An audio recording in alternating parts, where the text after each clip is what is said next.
जय श्री कृष्ण। जय श्री कृष्ण। गीता में ऐसा वर्णन आया है, भगवान श्री कृष्ण कहते, हे अर्जुन, ये सिर्फ अर्जुन की बातें नहीं है, ये संसार की बातें हैं, हम सबों की बातें हैं। भगवान कहते, हे अर्जुन, जो मनुष्य इस संसार में भोग भोगने में सुख मानता है, वैसे मनुष्य को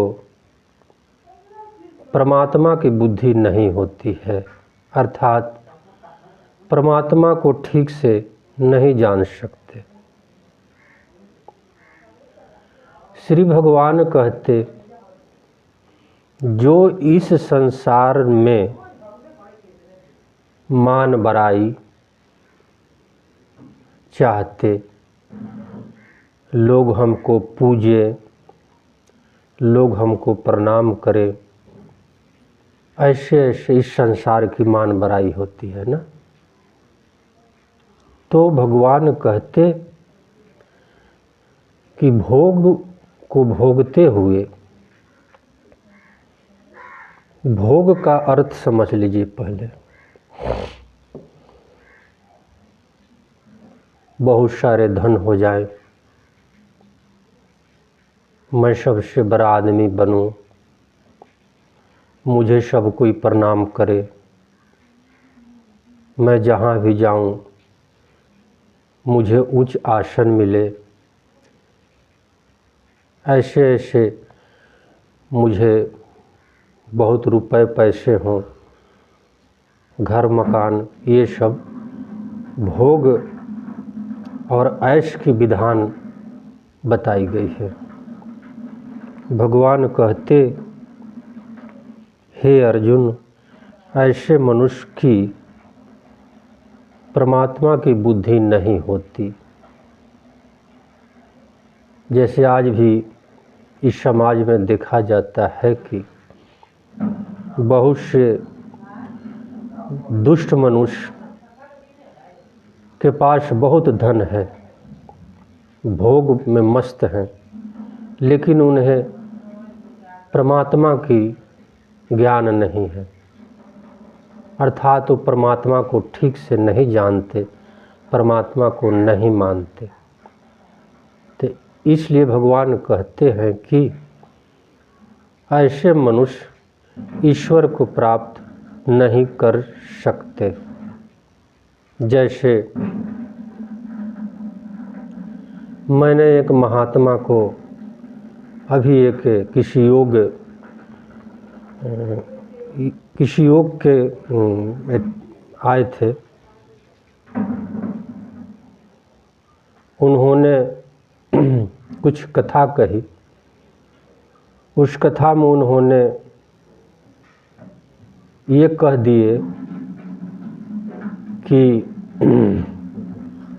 हमारी चरणों को धो और अपने घर में छींटो,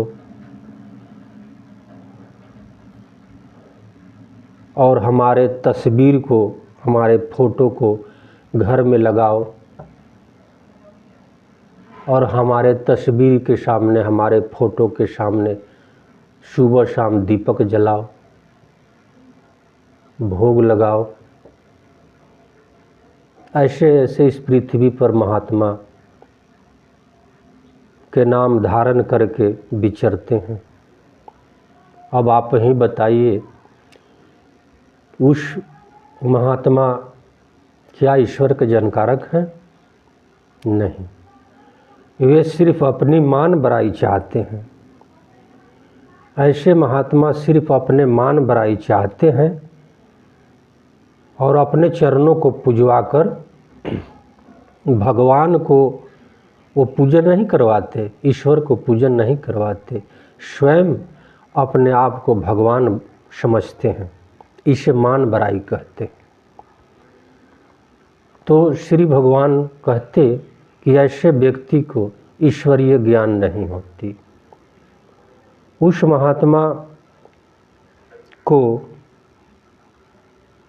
मैंने एक छोटी सी बात रख दी। मैंने कही कि आप एक गीता की ये श्लोक है, आप इसे समाज को बताएं। उस महात्मा ने इस गीता की, भगवान की महिमा की नहीं बता सका। ऐसे ऐसे इस संसार में महात्मा ढोंग के रूप में घुमा करते हैं। भगवान श्री कृष्ण गीता में कहते हैं कि ऐसे मनुष्य ईश्वर को नहीं जानते। मैं स्पष्ट शब्दों में कह देना चाहता हूँ कि अगर पूजना ही है तो भगवान को पूजे, भगवान श्री कृष्ण को पूजे, भगवान श्री रामचंद्र जी को पूजे, भगवान श्री शिव जी को पूजे, माँ दुर्गा को पूजे। हाँ, अगर इस संसार में, इस भारत देश में अगर आपको कथा श्रवण करना है तो जो कथावाचक हैं, जैसे राम कथावाचक, भागवत कथावाचक, गीता के जानकारक हों, तो ऐसे महात्मा को शास्त्रों में बखान है कि ऐसे महात्मा को बुलवाएं और कथा को श्रवण करें और उन्हें दक्षिणा दें। ये भागवत का आदेश है। लेकिन अगर कहीं ढोंगी महात्मा मिले और कहे कि हमारे चरणों को पूजे, हमारे फोटो को घर में लगाओ, तो भागवत के अनुसार, गीता के अनुसार उस महात्मा को मान बराई ढोंगी कहा जाता है। उन्हें ईश्वरीय ज्ञान नहीं है, उन्हें सिर्फ भगवान के जगह पे स्वयं बैठकर अपने चरणों को पुजवाना, अपने तस्वीर को लगाना, ये उनका कर्म है। हाँ, भारत देश में हमारे कथावाचक मुरारी बापू अच्छे कथावाचक हैं। देवकी नंदन ठाकुर भागवत के अच्छे कथावाचक हैं। अनुराधा महाराज जी भागवत कथा के अच्छे कथावाचक हैं। ऐसे ऐसे महात्माओं को बुलाएं और भगवान को, कथा को श्रवण करें, क्योंकि मैंने इस बात को रखी कि भगवान ने शास्त्रों में ऐसा वर्णन किया है कि ऐसे महात्मा को बुलाना चाहिए जो शास्त्रों का जानकारक हो और उस शास्त्र को मंथन करके, पढ़ करके और समाज को दर्शाए। भगवान श्री कृष्ण कहते हैं, जो गीता पढ़ता है और गीता पढ़ के ऐसे महात्मा दूसरे को सुनाता है, वह मुझे अत्यंत प्रिय है।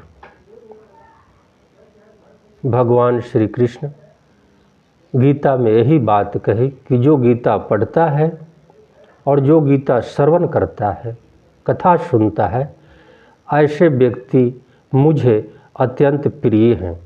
ये भगवान श्री कृष्ण के अंतिम अध्याय में ये बात अर्जुन से कही, अर्थात समाज से कही, समय से कही। तो तपस्वी महेश कुमार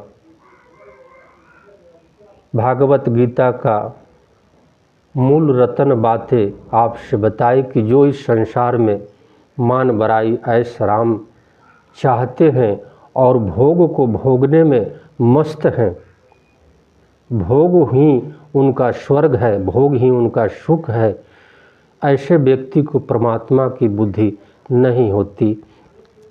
आप स्पष्ट रूप से समझें, ये शरीर ईश्वर दिया है किस लिए?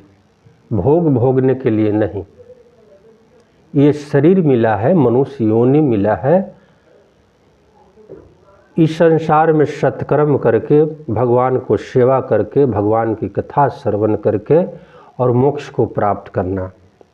भगवान इस शरीर को, मनुष्य शरीर को इसीलिए भेजा है। ये दुर्लभ मनुष्य शरीर है। तो इस मनुष्य शरीर में जब हम लोग आए हैं तो भोग नहीं, ईश्वर का भजन करें, ईश्वर का सेवा करें, कथा को श्रवण करें। भोग योनियाँ पशु पक्षी की योनियाँ बताई गई है, उन्हें कोई कर्तव्य का ज्ञान नहीं है, तो भोग योनियाँ पशु पक्षी की योनियाँ बताई गई है। मनुष्य योनियाँ भोग की योनियाँ नहीं है, ये मोक्ष की योनियाँ है, ये मोक्ष की योनियाँ है। ये बात भगवान कहते हैं कि हे अर्जुन, ये दुर्लभ मानव जन्म पाकर तुझे सत्कर्म करना चाहिए। एक ही लक्ष्य बनाओ और मैं कहता हूँ कि धर्म पर चलो। धर्म के तुम गृहस्थ हो तो गृहस्थ की धर्म भगवान इस भागवत में वर्णन किया है कि गृहस्थ का धर्म क्या होती है, सन्यासी की धर्म क्या होती है, वन प्रथा की धर्म क्या होती है। धर्म भी कर्म के अनुसार से अलग अलग होते हैं, इस बात को भी ध्यान रखना है।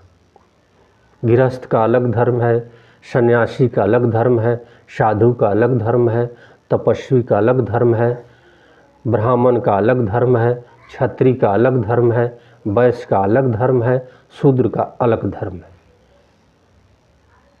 कर्म के आधार पर मनुष्य को हमारी कर्म क्या बनती है, हम वैश्य हैं तो हमारी कर्म क्या बनती है, हम ब्राह्मण हैं तो हमारी कर्म क्या बनती है। ब्राह्मणों का कर्म है कथा करना, तप करना। और ब्राह्मण कौन है ये मैं बता देता हूँ। जो मनुष्य किसी जाति का हो, उससे कोई भागवत में वर्णन नहीं है। जो मनुष्य किसी जाति का हो लेकिन भगवान को सेवा करे, तप करे, ध्यान करे, साधना करे, वेद का शास्त्र का अध्ययन करे, ऐसे मनुष्य को भगवान श्री कृष्ण गीता में उसे ब्राह्मण कहते हैं। अगर कोई व्यक्ति जाति का ब्राह्मण हो और क्षुद्र का कर्म करता हो, क्षुद्र का कर्म किसी के यहाँ काम धंधे करता हो, किसी के यहाँ सेवा करता हो, किसी के यहाँ नौकरी करता हो, और उस जाति को तो ब्राह्मण है लेकिन उसे शास्त्र का कोई जानकारक नहीं है, तो भगवान कहते हैं कि जाति के अगर ब्राह्मण भी है तो भी वह क्षुद्र माना जाएगा, क्षुद्र जाति का माना जाएगा। क्योंकि आप ये देखते हैं हमारे भारत देश में कि नीच जाति का, जैसे वैश्य जाति हो या शूद्र जाति का हो, अच्छे पढ़ लिख कर डॉक्टर बन जाए तो क्या उसे हम कहते हैं डॉक्टर साहब। अच्छे पढ़ लिख कर वकील बन जाए तो उसे हम क्या कहते हैं, वकील साहब कहते हैं। ठीक, आप समझ गए ना। ये कर्म जैसा हो वैसा जाति भगवान ने कही। सर्वप्रथम ये दिमाग में रख लेना है हम सबों को कि जैसा जो कर्म करता हो, जैसे रविदास जी निम्न जाति के माने जाते थे, लेकिन उन्होंने रविदास जी जीवन भर भगवान की ध्यान में मस्त रहे, भगवान को कथा श्रवण किए और कराते। ऐसे ऐसे उनका कर्म था। तो हमारे भारत देश में गुरु रविदास जी लग गया। क्यों? कर्म ही ऐसा था, जाति से कोई ताल्लुकात नहीं। तो भगवान श्री कृष्ण कहते कि हे अर्जुन, अपने कर्म को आगे बढ़ाओ, अर्थात धर्म के अनुसार से कर्म करो। तो हमारे माता पिता अपने कर्म को धर्म के साथ जोड़ते हुए कर्म को करें। अगर जो कर्म धर्म के साथ नहीं जुटता तो वैसा कर्म नहीं करना है। रही बात इस संसार की मान बड़ाई, तो कभी ये न सोचे कि लोग मुझे पूजे। अपने मन में ये हर समय सोचे कि मैं भगवान का कैसे भजन करूं, भगवान की कैसे सेवा करूं और कैसे अच्छे कर्म करूं। समाज की मान बड़ाई नहीं, ईश्वर की आज्ञा को पालन करना है। समाज मुझे अच्छा कहे तो कोई बात नहीं, समाज मुझे खराब कहे तो कोई बात नहीं। ये भागवत में वर्णन है कर्म का, उसके अनुसार से मनुष्य को धर्म बनता है कर्म करना। तपस्वी महेश कुमार इस कथा को सुनने वाले माता पिता भाई बहन को श्रद्धा और स्नेह के साथ प्रणाम करता है।